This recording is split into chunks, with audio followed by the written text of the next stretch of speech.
Repeating reply. ಅವ್ರು ಏನೇನು ಹೇಳಿದ್ದಾರೆ ಅವೆಲ್ಲಕ್ಕೂ ಉತ್ತರ ಕೊಡಿ.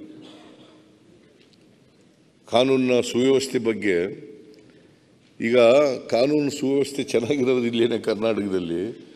ಈಗಾಗಲೇ 77,000 ಕೋಟಿ ಇನ್ವೆಸ್ಟ್ಮೆಂಟ್ ಬಂದಿರೋದು.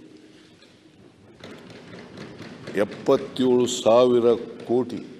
ಇವತ್ತಿಗೆ 9 ತಿಂಗಳು ನಾವು ಅಧಿಕಾರಕ್ಕೆ ಬಂದು. ಯಾಕಂತಂದರೆ ಇನ್ವೆಸ್ಟ್ಮೆಂಟ್ಗೂ ಕಾನೂನಿನ ಸುವ್ಯವಸ್ಥೆಗೂ ಸಂಬಂಧ ಇದೆ. ಕಾನೂನಿನ ಸುವ್ಯವಸ್ಥೆ ಯಾವ ರಾಜ್ಯದಲ್ಲಿ ಚೆನ್ನಾಗಿರ್ತದೆ ಅಲ್ಲಿ ಇನ್ವೆಸ್ಟ್ಮೆಂಟ್ ಜಾಸ್ತಿ ಬರ್ತದೆ. ಅದು ನಾನು ಮಾತಾಡಿದ್ದೀನಿ. ನಾನು ಉತ್ತರ ಪ್ರದೇಶ ಬಗ್ಗೆ ಹೇಳ್ತಾ ಇದ್ರಿ. 10 ಲಕ್ಷ ಕೋಟಿ ಬಂದಿದೆ, MOU ಆಗಿದ್ದಾರೆ.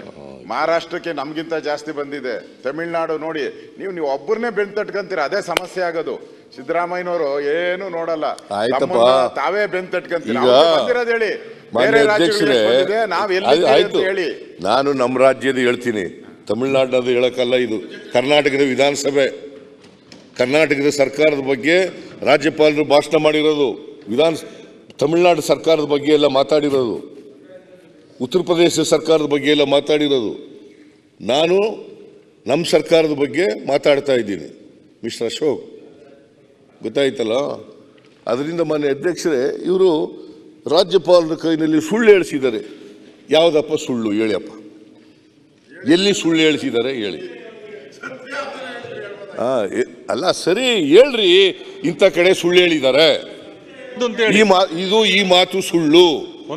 ರಾಜ್ಯಪಾಲರ ಭಾಷಣದಲ್ಲಿ ಈ ಪ್ಯಾರ ಸುಳ್ಳು, ಈ ಪ್ಯಾರ ಸುಳ್ಳ ಸತ್ಯ ಅಲ್ಲ ಅಂತ ಹೇಳಿ.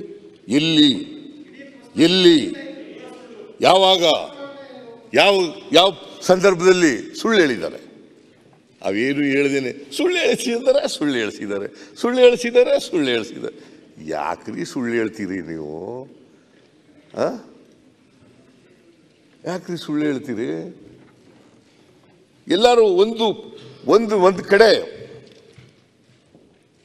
ಸುಳ್ಳು ಹೇಳಿರೋದು ಹೇಳ್ಬೇಕಲ್ಲ.